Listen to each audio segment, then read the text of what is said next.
یہ میں اس لیے کہہ رہا ہوں کہ یہ علامہ ارشد کی کتاب ہے زلزلہ. اس میں علامہ ارشد نے دیوبندی بزرگوں کے بے شمار واقعات بیان کر دیے کہ انہوں نے اپنے بزرگوں کے بارے میں علم غیب کے بڑے واقعات لکھے ہیں.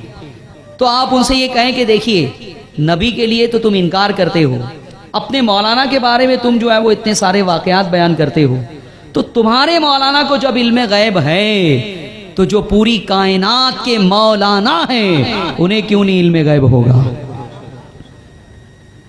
بہت سارے واقعات بیان کیے گئے. قاسم نانوتوی جو مدرسہ دیوبند کے بانی ہیں ان کے بارے میں, رشید گنگوہی کے بارے میں, اشرف علی تھانوی کے بارے میں, مولوی یعقوب نانوتوی کے بارے میں بہت سارے واقعات بیان کیے گئے.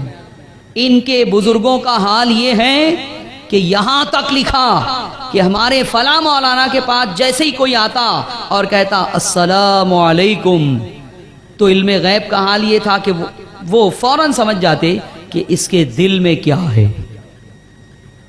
تو دیوبندی مولویوں کو جب یہ طاقت حاصل ہے تو ہمارے پیغمبر کو کیوں نہیں حاصل ہے؟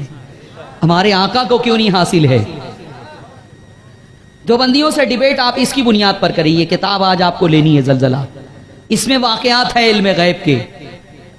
دیوبندی مولوی کوئی جواب آج تک اس کتاب کا نہیں دے سکے ہیں. اس کتاب کے جواب میں جو کتاب لکھی گئی انہوں نے حضور علیہ الصلوۃ والسلام کے لیے اعتراف کر لیا ہے, بلکہ ثابت کر دیا اس کے اندر کہ ہاں عقیدہ وہی صحیح ہے جو سنیوں کا ہے.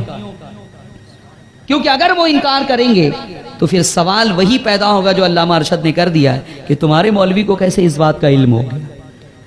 ایک واقعہ لکھا ہوا ہے کہ قاسم نانوتوی مدرسہ دیوبند کے جو بانی ہیں وہ ایک علاقے میں گئے تو وہاں کے دیوبندیوں نے مولانا کے استقبال میں ایک جلسہ رکھ دیا, اور اس کے بعد وہاں کے جو شیعہ تھے, شیعہ انہوں نے کہا کہ آج ہم مولانا کو ذلیل کریں گے, اور انہوں نے جو ہے وہ 10 آدمی متعین کر دیے, 10 سوال تیار کر دیے کہ ایک وہاں سے اٹھے گا مولانا سے سوال کرے گا, ایک وہاں سے اٹھے گا مولانا سے سوال کرے گا, ایک پیچھے سے اٹھے گا مولانا سے سوال کرے گا. تو لکھا ہے کہ جب مولانا قاسم نانوتوی آئے جلسے میں تو وہ جو 10 لوگ تھے نا ان کو بھی پہچان لیا. ان کے پاس جو سوال تھا وہ سوال ان کو پیش کرنے کی ضرورت نہیں آئی.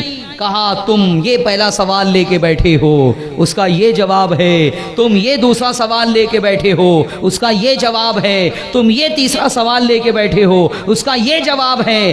10 سوال کے جواب, سوال بھی بتا دیا, جواب بھی. پھر دوسرے کو پکڑا کہ تمہارے دل میں یہ سوال ہے, اس کا یہ جواب ہے. تمہارے دل میں یہ سوال ہے, اس کا یہ جواب ہے. اس طرح سے 100 سوال بھی بتا دیا, جواب بھی بتا دیا. تم اپنے نبی کے بارے میں یہ مانتے ہو یا نہیں؟ ارے بولو. ہمارا عقیدہ نبی کے بارے میں ہے. نبی کے بارے میں دیوبندی مولوی انکار کر رہا ہے, انکار کر رہا ہے. آپ کیوں نہیں پوچھتے کہ یہ قاسم نانوتوی کو کیسے علم ہو گیا؟ کیا تم قاسم نانوتوی کو خدا مانتے ہو؟ تم کہتے ہو اللہ کے سوا کوئی غیب نہیں جانتا, پھر ایک شخصیت کو غیب داں کی حیثیت سے تم نے پیش کیا کہ انہوں نے سوال بھی لوگوں کا بتا دیا, جواب بھی بتا دیا. بتاؤ یہ علم قاسم نانوتوی کو کہاں سے حاصل ہوا؟ اسی علم کا تم انکار کرتے ہو نبی کے بارے میں. کہاں سے حاصل ہوا؟ پھر کیا ہوا؟ پھر کیا ہوا؟ لکھا ہے کہ شیعوں کو بہت اپنی جو ہے انسلٹ محسوس ہوئی. انہوں نے پھر ایک دوسرا پلان بنایا. انہوں نے کہا کہ مولانا ہمارے یہاں ایک شخص کا انتقال ہو گیا ہے, اس کی چل کے نماز جنازہ آپ پڑھا دیں. قاسم نانوتوی نے کہا آپ لوگ شیعہ ہیں, ہم لوگ سنی ہیں, دونوں کا اصول الگ الگ ہے, طریقہ نماز کا الگ الگ ہے. تو انہوں نے جو ہے وہ پٹی پڑھائی. نہیں حضرت, بزرگ ہر قوم کا بزرگ ہوتا ہے, آپ چل کے نماز جنازہ پڑھا دیں. تو بہت جب شیعوں نے اصرار کیا تو قاسم نانوتوی صاحب نماز جنازہ پڑھانے کے لیے آ گئے. اور شیعوں کا پلان یہ تھا کہ وہ جو جنازے میں فرد تھا نا آدمی, وہ مردہ نہیں تھا, زندہ تھا. کہا جب جیسے ہی قاسم نانوتوی اللہ اکبر نیت باندھیں گے اور پھر اللہ اکبر دوسری تکبیر کہیں گے اور تیسری تکبیر اللہ اکبر، ویسے ہی وہ ہنستے ہوئے زور سے اٹھے گا مردہ کہ بہت علم غیب جاننے والے بنتے ہو، دیکھو میں زندہ ہوں، تم زندہ کے آگے کھڑے ہو گئے، تم کیا غیب داں ہو۔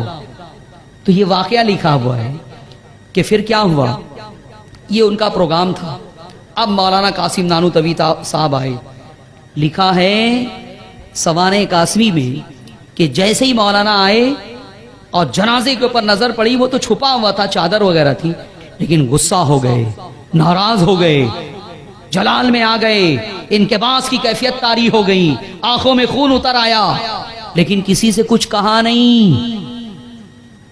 سمجھ گئے، دیکھ لیا نبی کو دیوار کے پیچھے کا علم نہیں ہے، لیکن اس جنازے میں جو لیٹا ہوا ہے وہ زندہ ہے، وہ دیکھ لیا، کچھ نہیں کہا اللہ اکبر، نیت باندھ لی، اللہ اکبر، دوسری تکبیر کہی، اللہ اکبر، تیسری کہی، وہ مردہ اٹھ نہیں رہا تھا۔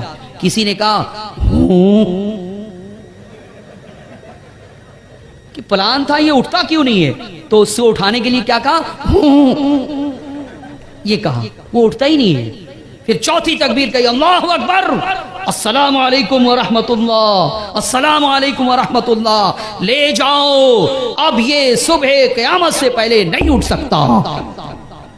ہائے ہائے، یوسف رضا کو مجبور کر رہے ہو کہ نبی کا علم غیب جو ہے وہ ثابت کرے، دلیل دے۔ یہ تمہارے مولوی کو علم غیب کہاں سے آ گیا؟ نبی کو تم کہتے ہو دیوار کے پیچھے کا علم نہیں، اور قاسم نانوتوی کو وہ زندہ ہے یا مردہ ہے یہ معلوم ہو گیا؟ کیسے معلوم ہوا ہے؟ اس کا کوئی جواب دیوبندیوں کے پاس؟